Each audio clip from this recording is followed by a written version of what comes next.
And the problem is that it seems like, to right now, most companies that I work with, when they talk about securing agents, talk about the same methodologies and the same tools that we've been using for a while to secure people. So like the API keys and like we were just talking about with trying to protect for prompt engineering, injection attacks and such. And most importantly, that RBAC you mentioned. And how does I don't think the Cortex Gateway works that way. Does it, Mayank? Can you give us a bit of a view in terms of how that differs from those traditional methodologies? Right, right. Now let's talk about both API gates, the API keys as well as RBAC, right? So the big problem with API keys is you don't have attribution, right? And everybody's using the same key. As a developer, you found it easy to stick that to all your agents. One of your agents goes berserk, and you don't know which one to shut down, right? And maybe the human sort of stuck that into the chatbot as well, and so you don't know now did the human initiate it? Was it an autonomous agent up running? Right? You lose complete visibility. So on that one, I think the first and foremost thing is the industry is moving towards workload identity, where you can have autonomous agents have a unique identity that's cryptographically tied to them, and we have that. So that is something I would strongly encourage people to use with when they have autonomous agents.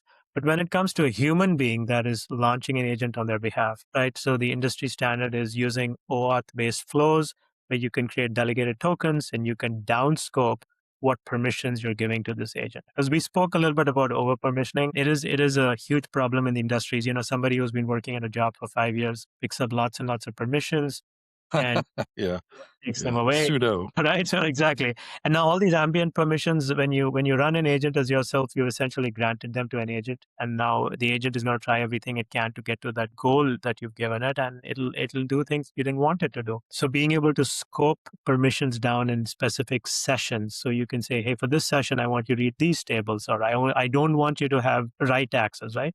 Those are the sorts of things that our agent gateway lets you control and really bring that RBAC over permissioning under control through that. Yeah, there's been a lot of talk about. Matter of fact, I'm doing this too myself of loop engineering, where it is goal driven, right? So it isn't just this task, go do this, whether that being initiated through user or agentically in a process.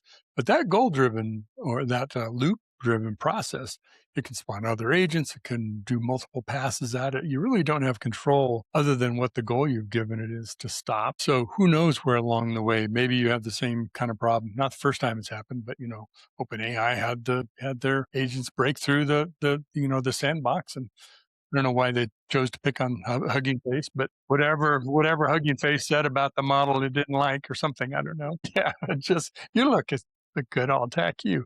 But point being is, it isn't just the prompt that's not clear what's going to happen. It's the process that the agents go through and the recursion, the looping, and all of that. Tell us about how that works when you think about workload identity and agent identity. Yeah.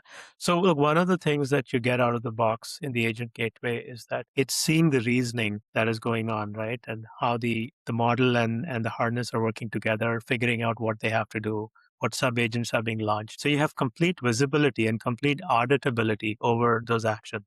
Attribution, right? That's very important. So whether you're doing it for a forensic reason or whether you're doing it just to figure out like, hey, where's my money being spent and what should I control? You get all of those in one place.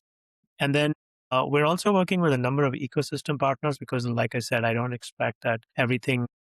We obviously have a really powerful coding agent in Coco. We also have Snowwork that is used by knowledge workers. Whether it's your legal department, finance department, HR department. So all of these can work with our agentic tools. But now with the agent gateway, we can also make it so even if it's Claude or it's Copilot, right? They can access your enterprise models through us, and we give you that visibility in one place. And then when you work in an ecosystem like this, very important that you're able to interoperate with identities coming from all over the place. So we have a number of identity partners who are working with us.